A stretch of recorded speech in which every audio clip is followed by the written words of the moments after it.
Okay, get my slides in the right place here. Okay, so we're going to start with the idea about how do we help others reconsider their beliefs, in this case, a delusion. And throughout, we're going to have a thread of working on thought broadcasting, or the idea that others can read my thoughts, hear my thoughts, something along those lines will be sort of the delusional interpretation of an experience a person would have. So I went back to some of the sort of the classics, if you will, Chadwick and Hazel Nelson. And when we think about changing any thought or working with the thought in some fashion, first we need to have a reason to reconsider the belief, whatever it may be. And normally that reason has something to do with distress. This is really bothering me, or it interferes in some fashion. So we need, that's sort of the motivating part often is the case. In addition to a reason, then we need a framework, right? We need a way to reconsider the belief, way to think about it. Why should I change how I'm thinking about, others reading my thoughts? I know it to be true. It explains my experience. This is how I make sense of things. And so having that framework, which we all know to involve the CBT model, that gives us a way to frame the experience. And part of it is because we understand that distress is often linked to beliefs. So if I hear something, it may be distressing because it's loud, but a lot of the distress comes from how I think about it. And we all know this. The other concept I like from Chadwick is this idea of goodness of fit, right? And so ideas that we have explain things. But part of the reason to reconsider the framework is that it may not explain the totality or the entirety of the experience. All right, so the idea that people read my thoughts explains some things, but it may not explain the entire experience that I'm having. And so that's the little chink where we can kind of get in and work with beliefs a little bit, with the idea that a different understanding might help me to lower distress or help me to move ahead in the things that I want to do in my life. So we do the usual CBT thing. We want to make sense of it. We're always about trying to understand where the person is. We seek first to understand. We walk through the events with them. We step into their world to the extent that we can, and try to really understand. So, and this is just a made up example, but, when you're in public, you have the experience of others reading your thoughts. This is super upsetting because your thoughts are meant to be private, and it seems like you cope by staying away, staying home, avoiding. Is that right? So just kind of a simple formula that we do all the time in the CBT work.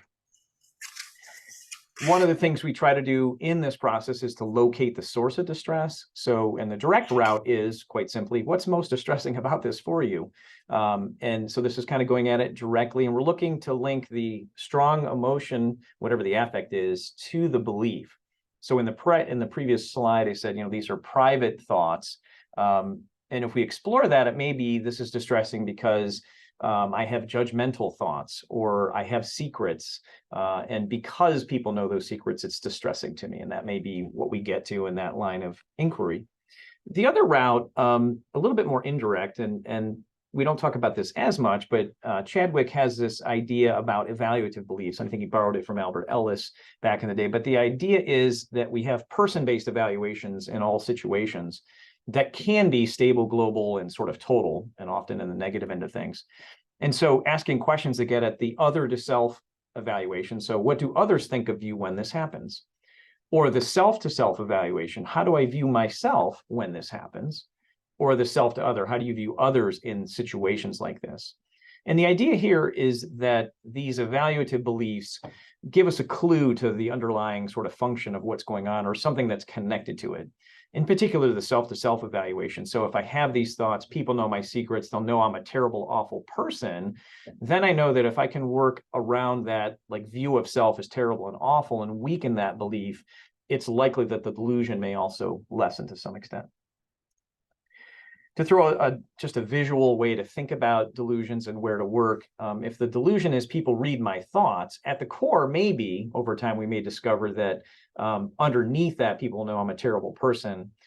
Connected to that are assumptions and rules, like, if I have bad thoughts, geez, people will know them. And so my rule is avoid others or avoid eye contact, whatever the rule is.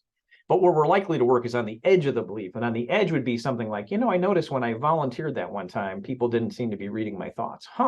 What might be going on there?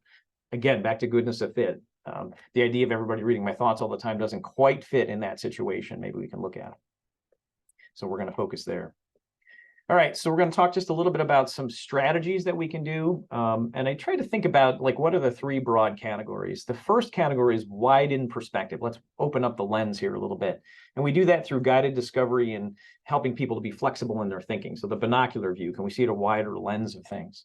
The second big broad category is looking at the basis for the belief. And so these are things like, what's the evidence, or how accurate is this particular way of thinking about it, or how helpful is it? So those are the ways that we can kind of, in a more micro way, take a look at the belief to maybe weaken or soften or modify it. And then the third way is to, what's the function of the belief? What's the advantage or disadvantage of holding or acting on this belief? And so I use the image of a jacket here, right? So a jacket has multiple functions. It could keep the weather off of you, it could keep you warm, it could protect you. It could cover up something you don't want somebody to see. It could also be a fashion statement. So there's a lot of functions that can go with a particular belief. All right, so let's go into these in just a little bit of detail. So if we're going to widen the lens, the typical way we do this is through guided discovery, Socratic dialogue, as you guys know. So this is that curiosity to really understand what's going on and really to get to the entirety of the experience, not the narrowly focused part, but like the full experience. So we might ask about the mechanism, these are the who, what, when, where, how kinds of questions. We might get at, how does it work that someone can read your thoughts or know your thoughts? Is there science here? And you might come up with an explanation of telepathy. And there is some research on telepathy, and there's actually a handout we have that goes with it. And you could use that as a basis to kind of explore the belief a little bit further. The other route, in terms of the curiosity and widening the lens, is you can gently offer ideas. So this experience could be related to X, Y, and Z if they haven't come up with alternatives. And Hazel Nelson says there's two big categories. One is thinking about anything as the brain's response to events that are not well understood. Our brain reacts to things in ways that we don't fully understand at times, and there's a lot there. But that could be a reason that we have the experiences that we do. The other bigger category is the idea of mental illness. And for those who have that awareness, we always want to couch this in terms of hope and optimism. That normalization stuff is so important if we're going to attribute a particular symptom to an illness. But even beyond that, the idea of just having a word for the experience. So if we say to the individual, this is referred to as thought broadcasting, and a number of people experience this. Sometimes having a word for an experience conveys some sense of control. The other way to widen perspectives is to very specifically focus on practicing flexible thinking. In training, we provided you guys the alternative explanations activity. And the way that we provided was a page that had like a little stem of a sentence, like you go to the store, you wave to somebody, they don't wave back. What are all the reasons why that happened? And so then you come up with different ideas for it. And usually you start kind of neutral, and then you can move to more and more personal examples as you move through there. There's a modified and updated form of this that I can send out as well if folks are interested. And the idea, the key part of this with the personal examples is to help people understand that the explanations that they have for events are really their thoughts, and that the thoughts correspond directly with the amount of distress that they experience.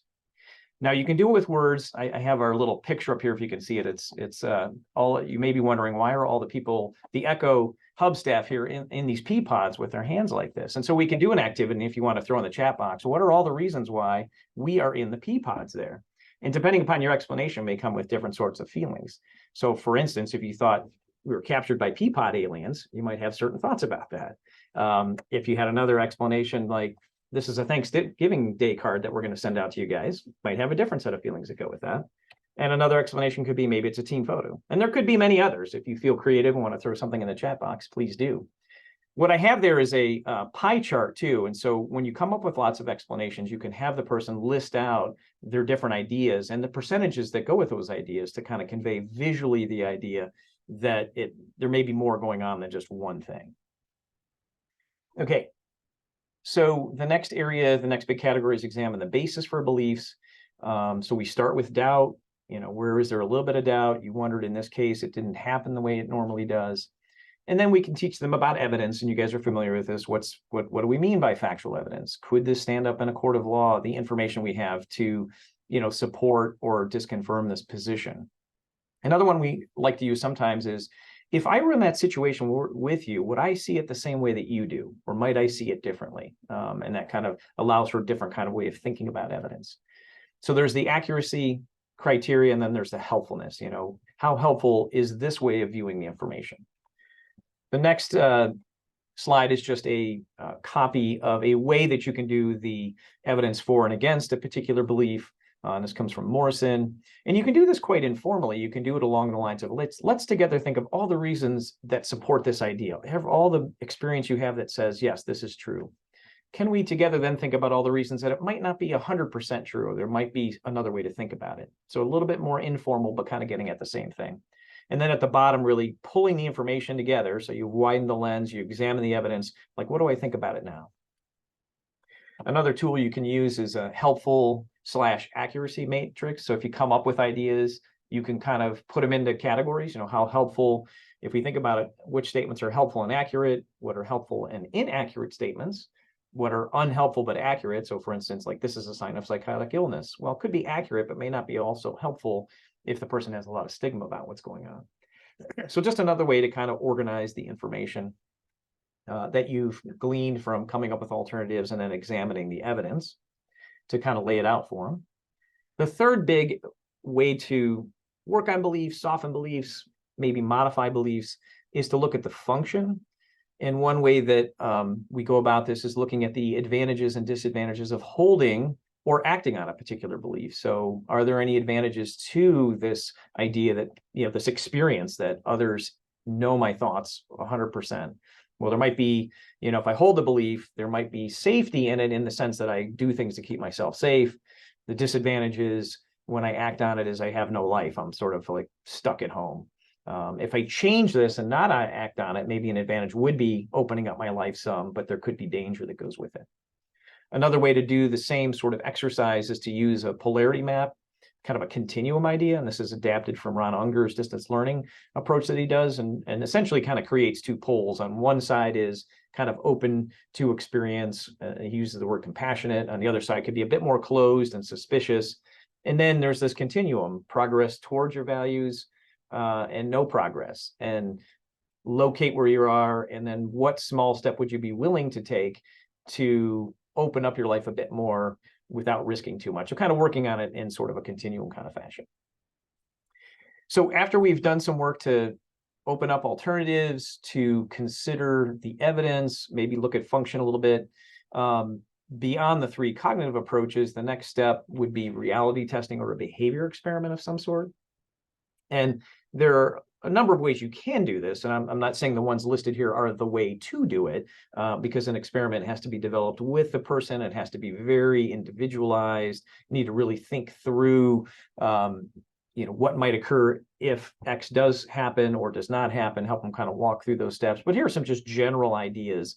One would be to survey others, ask if, do they have the sense that they can read the person's mind. You need to be selective. It's likely to be family or friends. There has to be a lot of trust here, obviously, because, are they going to get accurate feedback? Could conduct a telepathy experiment with you as the therapist or someone else, with 4-digit numbers or some other way to do it. You could ask the person to think or send a request to others with very specific instructions and see if those specific instructions are carried out. All right. So these are all ways to sort of test if they can really do this. These things should follow. If it doesn't follow, how do we explain that? All right. A stronger test could be something along the lines of going in a public place and sending or thinking a very urgent or dramatic message that people would respond to. Someone's going to attack, or maybe there's a bomb or there's a fire, something like that, you think, and then would assume that people would react. And then you have to identify what is reaction that would indicate that they did hear it. So you have to be very specific about the information that you look for on the other end of it, and then to try to process right afterwards so that they can kind of consider the information and test their belief in that way. Another example is just sending a true message that a person would respond to, like sending $20, but they have to do it in a very specific way. They have to ask with language or something very specific so that to really test the belief. A little note underneath that about family and friends could be involved in testing this if the person's comfortable with it. They can also be involved in reinforcing the message. And so if the person develops a coping card related to this later, something along the lines of that, this is not happening most of the time, I can continue with my goals, and they experience doubt, family members can be like, I wonder what was the, kind of lessons learned that you got from doing those experiments, or what were the things to think about when you start to experience this again? And maybe that could be like, oh yeah, I didn't get a good night's sleep and it happens more then. Or when I'm feeling bad about my work performance, it kind of creeps in more. Okay, so family can be a reinforcement and a review there too. So following all of these things, what we hope for or possible outcomes could be a partial to a full modification of the belief. And hopefully with that is lowered distress and ability to move towards goals. We could also have limited change in belief, but hopefully as part of this, we could have maybe less reactivity to the experience. So there's less time and energy spent focusing on it to free up energy and time for other things. And or maybe a realization that one can still move towards valued goals, even when having the experience. So even when these things happen, it's still possible to go to work, do things with others, and understand that it's distressing, but it doesn't have to interfere to the extent that it had interfered in the past. All right, so it's not an all or nothing proposition. We can kind of work with them on a continuum. All right, so just as a review, we want to really totally understand the experience as best we can, put it into a maintenance formulation, thought, feeling, behavior. We then help loosen up the thinking, widen the lens with alternative possibilities through Socratic dialogue or just direct practicing on flexible thinking. Perhaps go into examining the evidence and look at the function. And then if we can, build up to some behavioral experiments or reality testing to kind of work it out. Okay, so that's all I have for the review for that part. I'm going to stop here.